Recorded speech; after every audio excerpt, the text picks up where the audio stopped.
안녕하세요, 욜로입니다. 오늘은 비트코인에 대해 공부를 했습니다. 가상화폐인 비트코인을 공부하면 메타버스, NFT 등 수많은 용어들을 접하게 됩니다. 아직 비트코인에 대한 좋은 사적을 접하지 않은 단계지만 경제 전문가, 미래학자, 오늘 영상에 나오시는 사이버 국방학과 교수님까지 미디어 매체에 나와 앞으로의 가상화폐의 쓰임과 이로 인해 세계적으로 미래를 강연 혹은 얘기하는 영상들이 많이 보이더라고요. 김미경TV의 김미경 교수님께서도 NFT 가상화폐와 관련된 영상을 올려주신 것이 큰 도움이 되었는데요. 오늘의 영상은 학생들에게 강연해 주시는 김승주 교수님의 영상을 보며 공부했습니다. 같이 보실까요?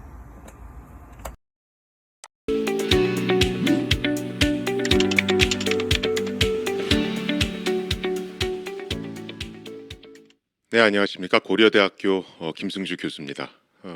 자세하게 말씀을 드리지 못할 것 같고요. 이제 개념 위주로 설명을 드리고 도대체 이게 왜 요새 이슈가 되는지 그런 몇 가지 사례를 들어서 설명을 드리려고 합니다. 지금 화면에 보이는 이 논문이 비트코인을 세계 최초로 제안한 그런 논문입니다. 2008년 10월에 인터넷을 통해서 공개가 됐고요.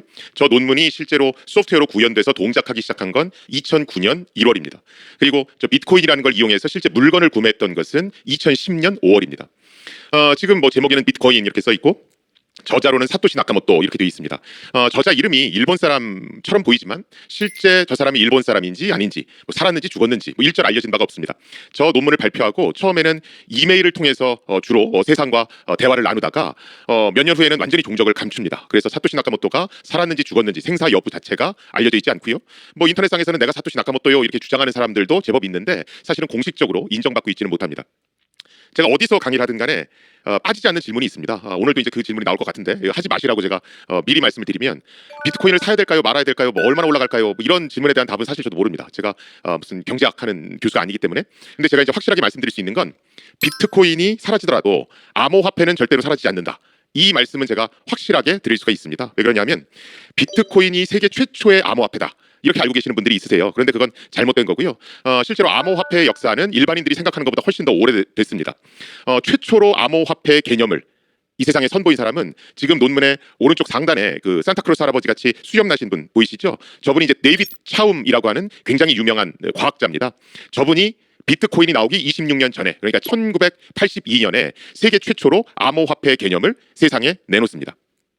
저 양반은 사실은 굉장히 좋은 논문을 많이 썼고요. 그 논문의 대부분이 어떻게 하면 사이버 공간에서 사용자의 프라이버시를 보호할 수가 있을까? 그것과 관련한 논문들입니다. 그래서 저 데이비드 차움 박사를 뭐라고도 얘기하냐면 프라이버시 보호의 아버지 이렇게도 얘기를 합니다. 자, 그럼 이 프라이버시 보호의 아버지라고 불려지는 데이비드 차움 박사가 왜 암호화폐의 개념을 세상에 선보였는가? 우리가 보통 일상생활에서는 물건을 사고 대금을 지불하는 방법이 두 가지가 있습니다. 하나는 현찰을 내든가 또 하나는 신용카드로 계산하든가. 현찰은 갖고 다니기가 불편하죠. 그런데 돈을 썼을 때 내가 어디서 얼마를 썼는지가 추적되지 않습니다. 근데 신용카드는 갖고 다니기는 편한데 내가 어디서 얼마를 썼는지가 추적됩니다. 그런데 우리가 인터넷 공간에서 인터넷 쇼핑몰에서 물건을 사면 신용카드밖에는 대금을 지불할 수 있는 수단이 없고 그러다 보니까 인터넷에서 물건을 살 때는 누가 어디서 얼마를 썼는지 일거수일투족이 다 추적이 됩니다. 그게 일종의 프라이버시 침해라고 이 사람은 생각을 한 거예요. 그래서 데이비드 차움 박사는 사이버 공간에서도 화폐처럼 쓸 수 있는 어떤 지불 수단을 만들고 싶어 했습니다. 그게 바로 암호화폐의 존재의 이유입니다. 그래서 암호화폐가 존재하는 이유는 딱 하나입니다. 익명성, 추적당하지 않는다. 그래서 논문 제목도 보면 Untraceable Payment 이렇게 돼 있죠. 추적당하지 않는 결제 시스템. 암호화폐의 본질적인 요소가 익명성이다 보니까 당연히 각국 정부는 싫어합니다. 왜냐하면 세금 탈루나 아니면 범죄 목적으로 사용되는 경우가 많아서 그렇죠. 이런 익명성, 내 활동을 감추고 싶다. 이거는 사람의 본성과도 같기 때문에 이런 본성이 없어지지 않는 한 암호화폐는 절대로 사라지지 않습니다. 자, 그런데 이 암호화폐를 만드는 게 생각보다 어렵습니다. 이게 왜 어렵냐면 우리 신문을 보시면 가끔 가다가 5만 원권을 칼라 복사기로 복사해서 쓰다가 잡히는 사람들이 있어요. 그래서 지금 보시는 것과 같이 5만 원권에는 각종 위조 방지 장치가 있습니다. 복사하면 티가 나도록 만든 거죠. 그런데 이제 암호화폐는 컴퓨터 속에서 동작하는 디지털 화폐입니다. 1010 이런 디지털 정보로 이루어져 있죠. 그래서 복사를 하면 원본하고 복사본이 똑같습니다. 그래서 내가 1비트코인을 사서 10번 복사하면 10비트코인이 되죠. 그렇죠? 그래서 암호화폐를 만들 때는 이렇게 불법 복사해서 쓰는 걸 어떻게 막아줘야 하는가? 이게 굉장히 중요한 요소입니다. 블록체인, 비트코인에서 쓰는 블록체인은 어떻게 했냐면, 야, 너희들이 관리하는 장부가 정전이 됐든지 PC가 꺼지든지 해서 불일치하는 현상이 생길 수 있으니까 너희들 10분마다 서로서로 장부를 비교해봐, 파일을 서로서로 비교해봐, 이렇게 프로그램을 만들어 놨습니다. 그래서 10분마다 자기들 파일을 막 비교하는 거예요. 그러면 오른쪽에 있는 사람 파일하고 왼쪽에 있는 사람들 파일이 내용이 다르죠. 이러면 투표에 들어갑니다. 그래서 다수결의 원리에 따라서 1477하고 1423이 옳은 거구나. 그래서 맨 오른쪽에 있는 수염난 사람이 자기 장부의 데이터를 1477, 1423으로 수정하는 겁니다.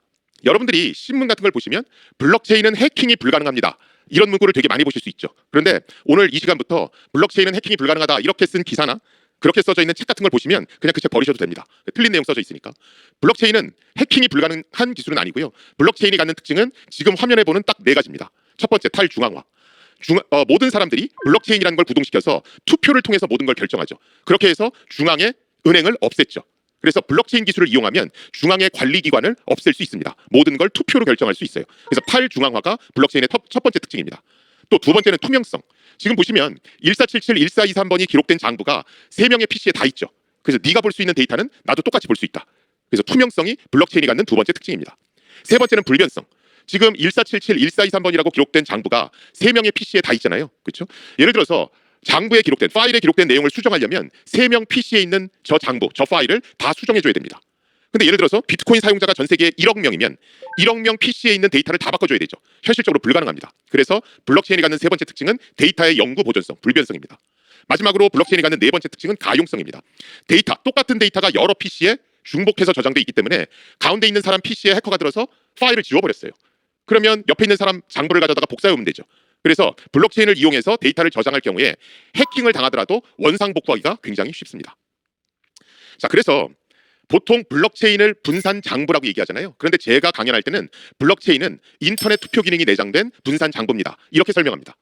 저 인터넷 투표 기능은 언제 동작하냐 하면 분산되어 있는 장부를 주기적으로 맞춰서 데이터를 보정해줘야 되는데 그 주기적으로 동기화시킬 때 다수결의 원리에 따라서 결정한다고 그랬죠. 그때 저 인터넷 투표 기술이 사용됩니다.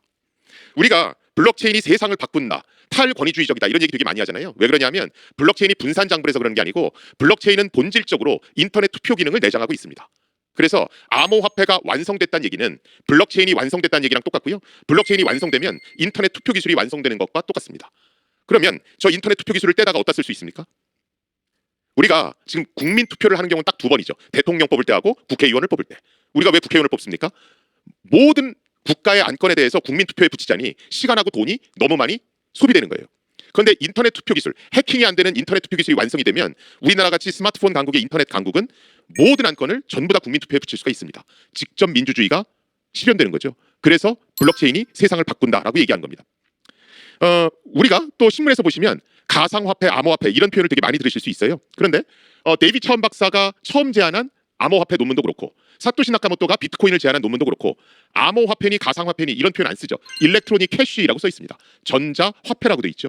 원래 암호화폐다, 가상화폐다 이런 용어는 존재하지 않았습니다. 그런데 비트코인이 사회적 이슈가 되니까 가상화폐다, 암호화폐다 이런 용어들을 후대에 만들어낸 거예요. 지금 암호화폐는 지금 여러분들이 화면에 보시는 저런 용어들로 불립니다.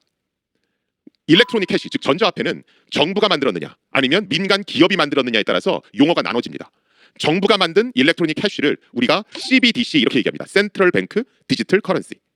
정부에서 만들었기 때문에 법적 효력을 갖습니다.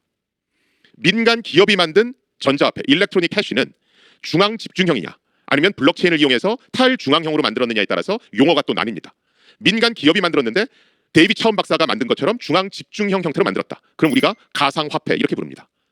민간 기업이 만들었는데 블록체인을 이용해서 탈중앙형으로 만들었다. 그럼 우리가 암호화폐, 크립토커런시 이렇게 부릅니다. 그 다음에 우리가 알트코인 이런 표현도 많이 쓰는데 알트코인은 얼터네이티브 코인의 줄임말입니다. 우리나라 말로는 뭐 잡코인 뭐 이래서 신문에 많이 나올 겁니다. 저 알트코인은 비트코인을 제외한 나머지 모든 코인들, 이걸 우리가 알트코인이라고 그러고요. 지금 제가 하단에 써놨는데 2018년 3월 기준으로 전 세계의 코인의 개수가 1523개였습니다. 그런데 2021년 5월, 올해 5월에 10,000개를 돌파했죠. 전 세계 코인 수가 1만 개입니다. 저게 다 의미가 있는 거면 좋겠지만 사실은 사기성 코인도 굉장히 많습니다. 그래서 정부가 계속 투자할 때 조심해라, 투자할 때 조심해라. 그리고 정투자하시려면 공부를 어느 정도 하신 다음에 투자하셔라. 이런 얘기들을 계속한 겁니다. 사토시 나카모토는 화폐를 만들고 싶었어요. 기존에 정부가 발행하는 화폐가 아니라 어떤 전자적으로 분산화된 형태에서 동작하는 화폐를 만들고 싶었습니다. 그런데 이 비탈릭 부테린은 화폐보다는 블록체인에 관심이 훨씬 많았습니다. 그래서 얘는 무슨 생각을 했냐면 아니 블록체인이 탈중앙화 성질도 갖고 있고 데이터의 영구 보존 성질도 갖고 있고 투명성 가용성 성질도 갖고 있는데 왜 저런 블록체인에 사용된 암호화폐 일련 번호만 기록해야 되지? 이런 생각을 하는 거예요. 조금 더 가치 있는 걸 저장할 수는 없을까? 이렇게 생각합니다. 그래서 무슨 엉뚱한 생각을 하냐면 블록체인에 화폐 거래 내용만 저장하지 말고 프로그램 코드를 저장하면 어떨까? 소프트웨어를 등록시키면 어떨까? 이 생각을 해요. 블록체인에 등록된 소프트웨어, 그걸 우리가 스마트 컨트랙트, 스마트 계약 이렇게 얘기합니다. 자, 블록체인에 프로그램이 등록되면 어떤 일이 벌어질까요? 일단 투명성 때문에 전 세계 모든 사람들이 그 프로그램을 다 볼 수 있습니다. 두 번째는 블록체인에 프로그램이 등록되면 삭제나 수정이 불가능합니다. 영구 보존되는 성질이 있습니다. 비트코인 의회를 처음 시작한 지는 딱 1년이 되었어요.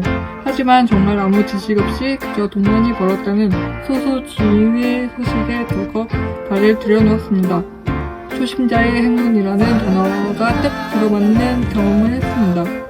하지만 당시 배포가 크지 않은 저는 단돈 40만원으로 시작을 했지요. 110%라는 수익률을 투자 통틀어 처음 경험한 저는 진심으로 아쉬웠습니다. 100만원이었다면 110만원 수익이 났을 걸. 그러면 90만원이 아니라 910만원이 되었을 거 아니야 라는 생각이 들기 시작한 당시에 저는 조금씩 돈을 더 벌었습니다. 그런데 그 순간부터 가격은 나락으로 반복을 치더라고요. 그때서야 저는 정신이 번쩍 들어 비트코인에 대해 공부를 하고 경제와 비트코인의 관계에 대해서 실시간 방송을 할 수 있는 유튜버를 찾아 현재까지 실시간 시청을 하며 공부하고 있습니다. 투자 아닌 투자를 비로소 할 수 있게 되었습니다. 가상화폐에 대한 영상들을 찾아 저의 공부가 됨과 동시에 제 영상을 구독해주시고 시청해주시는 분들과 공유하고 싶었습니다. 댓글을 통해 제게 많은 가르침을 주시면 고마우겠습니다. 저는 원래 영상을 다르게 하고 좀 더 빠르게 편집을 합니다. 저한테 큰 공부가 된 아까운 영상들이 홍보가 되기를 바라는 마음입니다. 이상으로 롤루였습니다. 영상 끝까지 시청해주셔서 감사드립니다.